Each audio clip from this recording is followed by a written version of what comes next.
Hi everyone, in today's video I'm going to speak about dividing fractions. So we're going to divide fractions today. Now this is a topic that personally I found it incredibly challenging to understand. I was very confused about what was happening the majority of the time I was doing this, and it took me a very long time to properly understand what I was doing. So I understood the whole method and how to do it, but I did not understand why that was happening, and I did not properly understand what the answer actually meant. So let's see if I can explain it to everyone so that you can understand. Maybe not at the first glance, but after you think about it, you will find it a bit easier to understand than I found it. So first of all, I'm gonna start with, I'm gonna have 3 examples. I think it's quite good if I actually number them. So example number 1, I'm gonna go with 2 easy fractions. So I'm gonna go with 2, this one doesn't want to work, 2 over 3, and I'm gonna divide it by 1 over 6. Just to in case you haven't seen me use the divide sign, this is the division sign I am using, because I know not everyone uses the same sign for division. Yes, so this is what I'm doing. I'm doing 2 over 3 divided by 1 over 6. And I am gonna start with a little diagram, the same idea as what I have done when I've actually explained multiplication. So again, this one is something split into 3, and I'm shading 2 of them, and this is something split into 6, and I'm shading 1 of them. So I'm gonna use the same reasoning I've used with multiplication. So I need to make something that is split into 6, and to make something that is split into 3. I'm gonna start with 6 because of how my actual notebook here looks like, and I find it a bit easier to work with. So I've got something split into 6. So 1, 2, 3, 4, 5, 6. So this is something split into 6. So it's split into 6. Then I've got something split into 3, and again I'm gonna do the same idea I've done with the multiplication video. So if you haven't seen that one, I do advise you to give it a go. So I am going to split into 3. So I've got 1, 2, 3 already here. So that's in 3. Following the same idea as I've done with multiplication, I'm actually gonna make this a full-on rectangle, and it's pretty like that. So this one over here is a 6 by 3, 6 by 3, and it's 18 squares. Now I need to be very careful because I need to shade in 2/3. So you need to be very careful. So I'm gonna do it again. So I'm gonna do it here. 2, 3, 4, 5, 6, and 1, 2, 3 down. So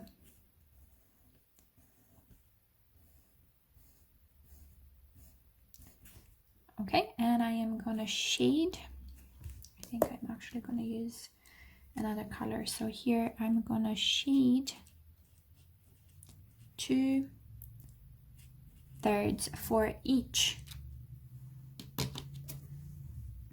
of these ones. So I'm gonna shade 2/3. 1, 2, 1, 2, 1, 2, 1, 2, 1, 2, 1, 2. So I've shaded 2/3 of each of these ones. Now I'm going to do the same idea, but I'm going to shade 1/6. So I'm going to put a 1 close to the other, just because I think it's really important for you to see what's happening. So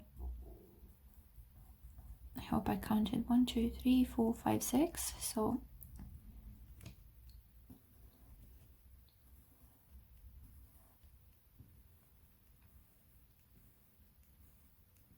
okay, so this time I'm shading 1/6 for each of the 6 ones I have. So I'm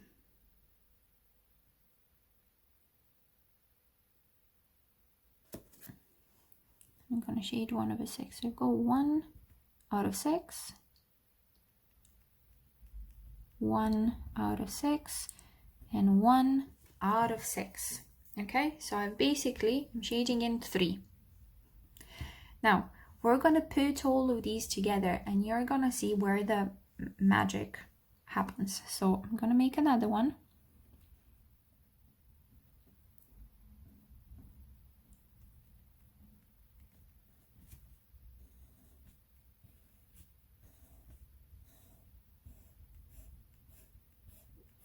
Sorry for this one, is not an actual straight line.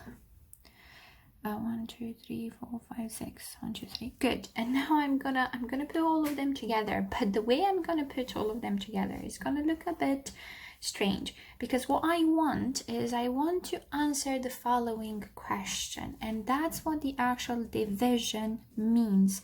So this division over here asks you how many 1/6 are in 2/3. So I'm gonna answer the question, how many 1/6 are in 2/3? And we have to be, that's why I've done these ones like close together. So you see, these are all of the 2/3s. So I need to shade again all of the 2/3s.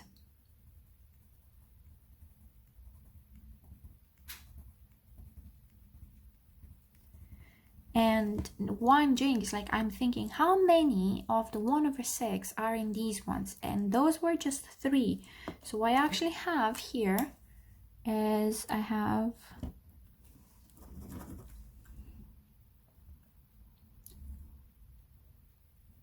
this is a 1/6, then I have another 1/6, one more 1/6, and the last 1/6. So it's very important, I think, to see this whole visually like that. So let me make it a bit more obvious here. I think I need to buy a new. So this is what happened. Now here I had 12 shaded, here I had 3 shaded, here I have the same 12, but I counted how many 3s I have. So what I've done here is I've actually done 12 divided by 3. It gave me 4. So the actual answer to the question, how many 1/6 are in 2/3, the answer is 4. 4 of them. So I think is really important to understand why the answer looks so strange compared to the actual question, because this is what I'm doing. And it sounds very counterintuitive, or at least it sounded for me at the start. Like, why? What have we done here? Why is this like that? And it did not make sense to me for a very long time. Now, the method in which we actually do this is pretty straightforward, and it feels like it's a bit all over the place compared with what I've done here. Because I actually need to get a 12 somewhere, and I need to get a 3 somewhere. So actually I need to get this division somewhere here. And the way I'm getting this division is very interestingly is by actually flipping this fraction and multiplying the 2 fractions together instead of actually dividing them. So I need to get this calculation somewhere, and that's how I get it. So what we do for this is we keep the same fraction as it is, but we multiplied by the second one flipped. And it does sound very strange, but it works. Because remember how we multiply fractions? We'll do 2 times 6 first and 3 times 1. So we've got 12 over 3, which is actually 12 divided by 3, which is what we got here. And this is just 4. Pretty straightforward. And I think it's important to understand what happens over here. At this point, before I actually go and show you the other 2 examples I have in mind, I just want to stop for a second and ask you if you know of any other method of explaining division of fractions differently. Please just let me know in the comments, because I would really love to see if you do it any other way, and I would love to obviously learn more, because this is how I personally got to understand it. Unfortunately, I didn't have anyone that explained to me all of this, so yes, but yeah, just let me know. I'm incredibly curious about this. So I'm gonna go with the last 2 examples, which are just basic using the method. I'm not gonna do the diagram anymore. I think it's gonna be a bit easier to understand the method I have been using. So I am going to use other 2 fractions, so 3 over 4 divided by 2 over 7. So to make you understand the whole method, the way I remember this is I think of the following. So I keep, I change, and I flip. So that's how I think about this, and it is pretty straightforward. I keep the first one, I change the sign, I flip the second one. So that's how I personally think about this. Keep, change, and flip to remember it. So keep,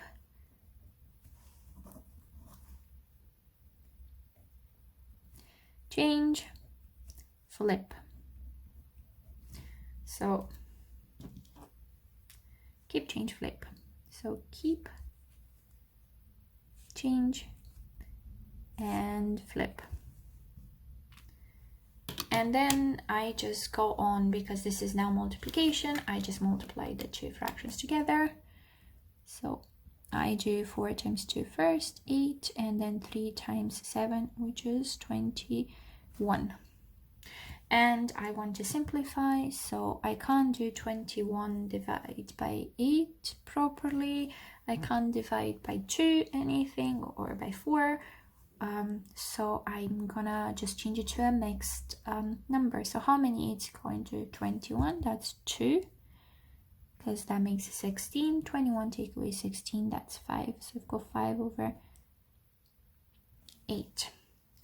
And because I've done it with other videos, I just want to put the steps on the side. I have found this like very useful to always put steps on the side. It keeps me organized. So the first thing is always the way I remember this. So it's keep, change, flip, and then I multiply denominators and numerators. So I'm just going to put multiply, and the last one, simplify. So these are the steps, and just to finish on a good one, I'm just gonna do the last example, and I think I really hope I have enough space to do it on the same page.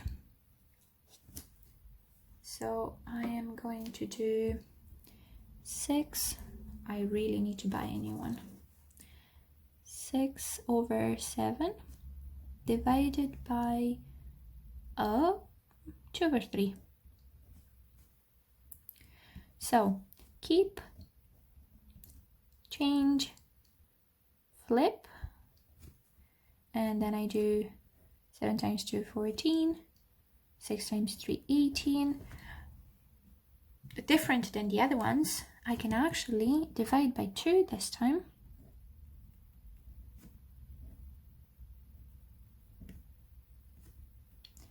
So I've got 9/7.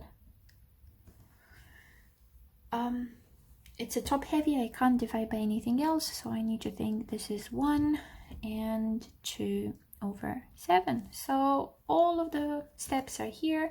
I've used keep, change, and flip. I've multiplied. I'm simplifying, which is a bit longer, but that is us done. So yeah, just let me know what you think about this. I find it a very interesting topic for me. Let me know what you think, and again, please let me know if you are using any other method to describe dividing fractions. And yeah, I will see you in the next video, and have a lovely day. Bye.